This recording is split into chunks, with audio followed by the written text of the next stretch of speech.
اليوم غادي نسافروا للمطبخ الشامي العريق. غادي نحضروا طبق داود باشا ملك المائدة.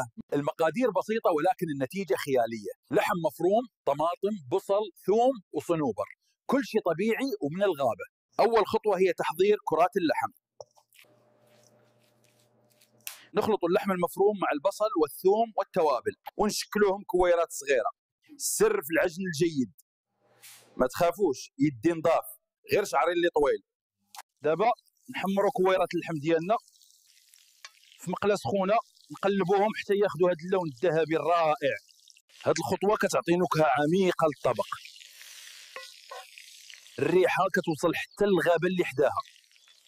دابا نحضروا الصلصه السحريه، نشحروا البصل والثوم، نزيدوا الطماطم ومعجون الطماطم ونخليوها طيب على خاطرها.